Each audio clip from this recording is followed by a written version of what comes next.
There's a famous saying that goes, karma's a bitch. You know, very famous, very popular. Growing up, I used to think like, oh, that's just grown up saying grown up shit. But it's true.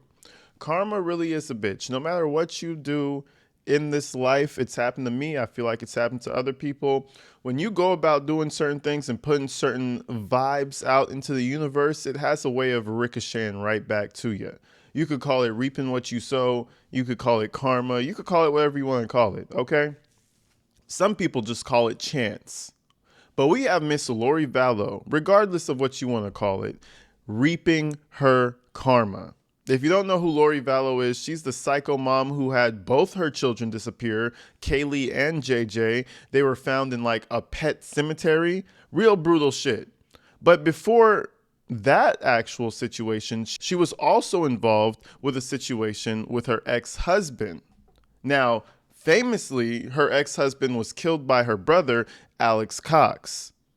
Now, famously, Alex Cox and Kay were seen in interviews pretty much defending slash supporting what Lori Vallow's story said. Now, all these years later, she's about to be tried for the murder of her ex-husband, but here's the only problem.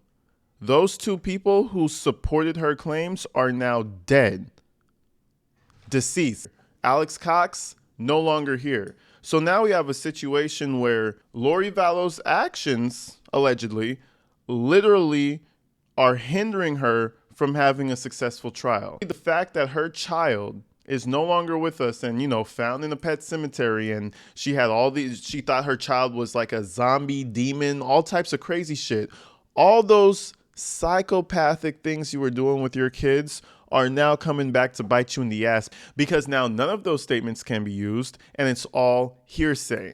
So we're going to go ahead. We're going to check out a few clips here. We're going to check out what Kaylee had to say, what she wanted admitted into evidence, and we're going to go through basically the whole breakdown that she has with the lawyer over not being able to use that evidence.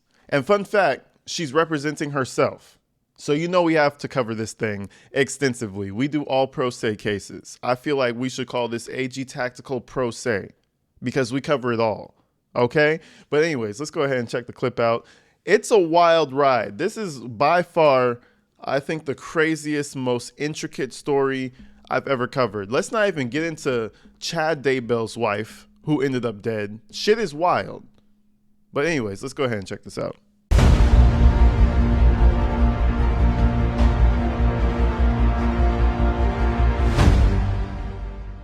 We're lit. We're lit like a bit inside of the spit. Let's do it. Boom. A police interview of Alex Cox that I do not think falls under hearsay. Why not? Why does it not fall under hearsay? Yeah. Keep in mind, she's going pro se. This is going to be a shit show. This is not a Sarah Boone pump fake. This is none of that. She's actually going to go pro se with standby counsel. And I'll just tell you what, sweetheart, it's hearsay because the man is dead and he can't come up on the stand. That's where it's fucking you. You know what I'm saying? If Kaylee was alive, if she wasn't a demon zombie, maybe she could have came up on the stand and testified on your behalf. But oh, wait, that's that sweet karma coming into play. Because we're not using it for the truth of the matter asserted. We're using it in corroboration of the circumstances.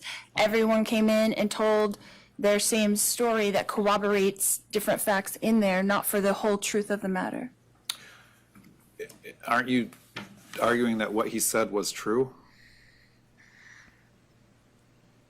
I can't say whether another person says that it's true or not, but I'm saying what he said and what my daughter said and what I said in those 3 police interviews determined what the police said, how the police acted, what they did after that, their next steps, how they treated the entire case like it was self-defense. All of those are relevant to the defense that it was self-defense. So, yes, I think they're for that purpose. But I also think that Alex's statements also have a lot of the exceptions apply. 803. And this is the problem. You know what I'm saying? She could get to the stand and she could go ahead and ask these questions, you know, like, oh, so when you asked Alex Cox this, how did you start dealing with the investigation? Or when you ask Kaylee this, you can ask the police officer that, correct me if I'm wrong, but that will happen during trial. The whole situation with her using the whole Alex Cox interrogation is that he can't come up on the stand and say, yes, I said that. No, this is how I felt. This is what I meant. I think she was going to lose this case no matter what. But this is really going to make her lose the case because without the videos, right? Remember that she's not on trial for Kaylee and JJ. She's on trial right now for the death of her ex-husband. Without those interviews, what does she really have? 804. There's a lot of exceptions that also apply to some of his statements and not all of his statements. Such as what? Which statements do you think they apply to? Specifically his statements made on body cam to police in the driveway, specifically his. I don't know what the statements are, so that's what I'm asking. What specific statements do you think are allowed to come in under the rules of evidence? I think under 8031, the present sense impression is his statements made to police officers at the house. A present sense impression is where you're actually observing something and you're talking about it as you see it happen. So, isn't he saying, again, I don't know what the statements are, but is he saying what happened prior? Or is he saying Yes, something prior. that he's, okay, Correct, so it's not a prior. present sense impression. Okay. What else? Then I think it falls under 8032, excited utterance. He was under the stress of the whole situation when he made those statements.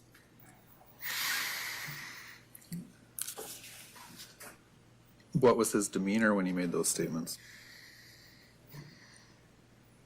Upset. What's the specific statement? I shot my brother-in-law in self-defense. I got hit in the head with a bat. There was an altercation. I don't know what all the statements are, but How long after the incident did he make these statements? immediately after, as far as I know. Because it has to be immediately after, right? Oh my God, I killed my. So she's trying anything she could do, anything she can to have whatever she can from these videos added to the trial. But this is where I feel like she's really arguing for nothing because fundamentally, you can't use it, right? Because he would have to take the stand to. It's just in my head, I've watched a few trials. Naturally, you can't use that because the person's dead now. It's like it's dead weight, for lack of a better term. You know what I'm saying? It's like you can't use that. So she's arguing for nothing. Like what'd she say? Excited utterance. So that should be a reason for why he's not really, bro. Because you can still get on the stand and you can still ask the questions to other people to get your point across. So I know she's trying to use that to try to get certain things into the case, but that doesn't even apply because you could still ask your questions. You could still get your point across without having that video or without having certain transcripts in the trial. So I think she's cooked and she's going to fight all the way to the end. But I think right now she's starting to realize that this is going to be a difficult time for her. Real shit. Well, immediately to some people means 2 seconds, to other people it means 30 minutes. Tell me what immediately means to you. As soon as the police arrived. I don't know did they arrive So that's 30 like 30 minutes minutes. after? That's like 30 the incident? minutes. 10 minutes, an hour? I was not there. I do not know what time they arrived. All right.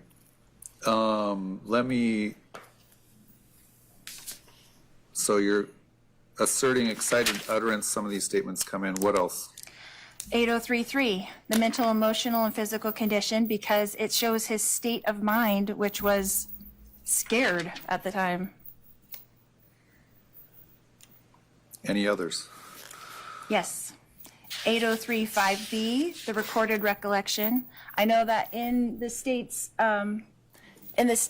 reply to my response, they did not think that 805 applied because A, B, and C, but I did not see an and after A, so my assumption was that B and C, since there's an and after B, were what needed to be put together. So B was made or adopted by this witness when the matter was fresh in the witness's memory and accurately reflects the witness's knowledge.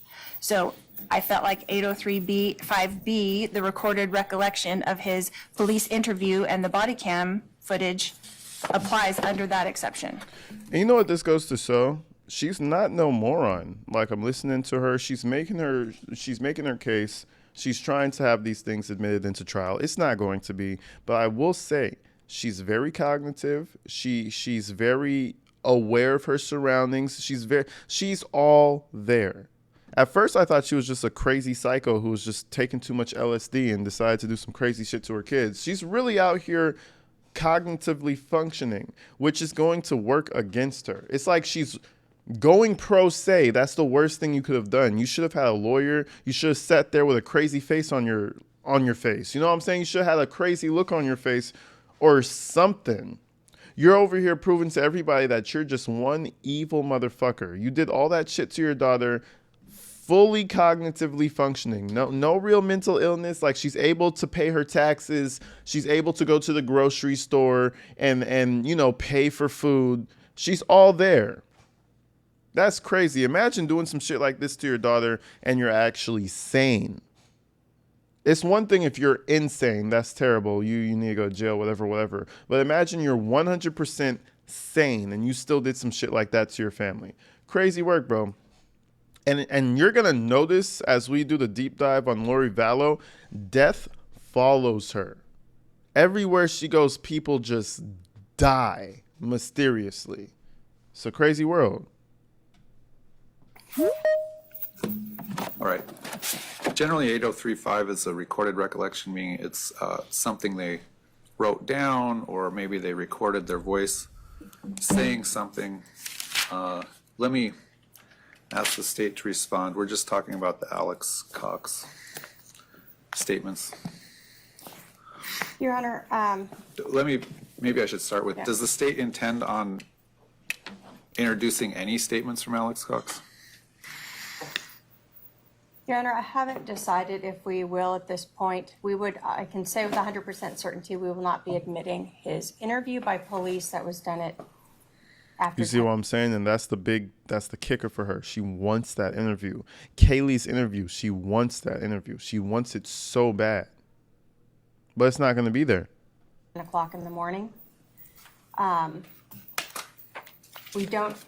Are you referencing what time he was interviewed versus the time of the incident?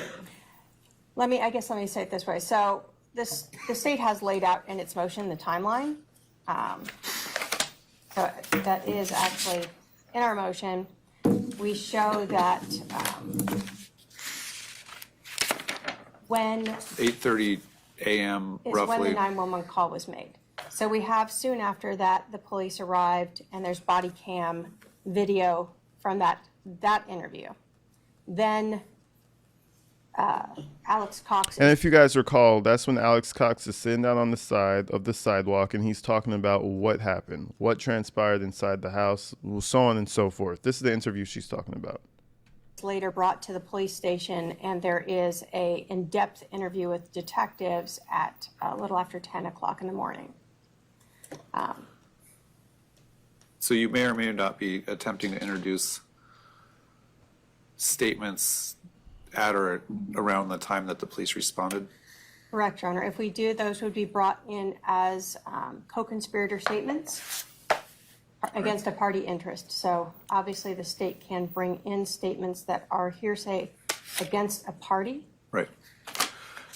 But I guess, is the state intending on introducing any statements of Tylee? No, Your Honor.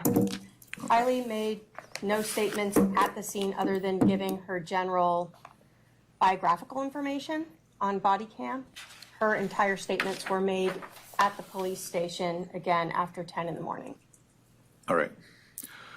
So on your response as it relates to Tylee, you say, again, present sense impression. I don't think it's a present sense impression. You also argue excited utterance. What else? 8033, which is mental, emotional, and physical condition with the same thing. You can't do excited utterance when you've been driven to the police station, you've been given hot cocoa, maybe a McDouble, you know what I'm saying? You've gotten nice and comfy, and then you give your story. That's not excited utterance. That's hearsay because Kaylee is dead. You know what I'm saying? So she's over here just fighting away, fighting the good fight, and she should have had a lawyer. All these pro se defendants that come out here feeling like they know better. She really feels like she's the main character. Listen, guys, you know who's the main character? I don't know, somebody like Chris Brown or fucking Jason Momoa or like Beyonce. Those are main characters. You're not the main character. You're not the guy. She's over here saying, oh, yeah, this is going to be my main story, and I'm going to defeat the odds. Sweetheart, you're going to jail. State of mind than being scared. And also 8043, statement against interest.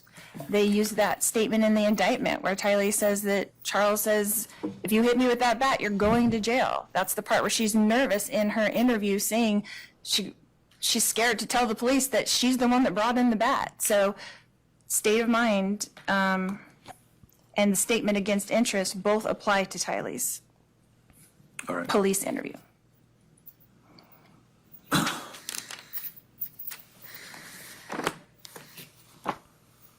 All right, anything else? Does the state want to be heard further on that?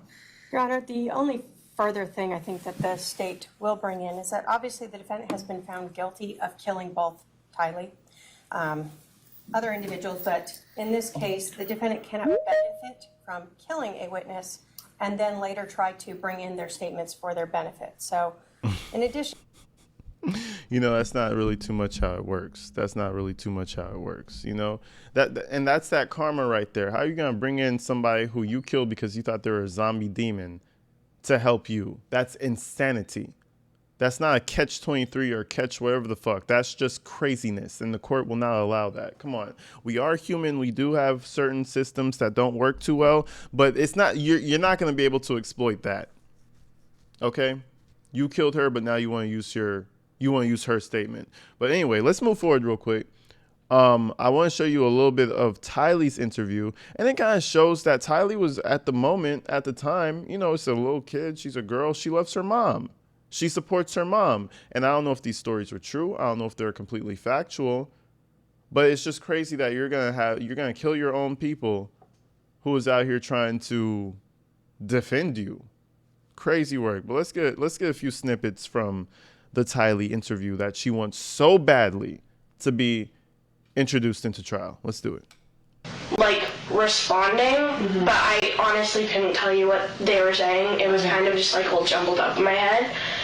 And so I just kind of stuck the baseball bat out there, and then he just grabbed it and tried to take it. So I held on to the end, and then eventually I fell, and he kind of took it into his hands like he was going to do something with it, and that's when... So when you fell, he ended up with the bat? Yeah. Okay.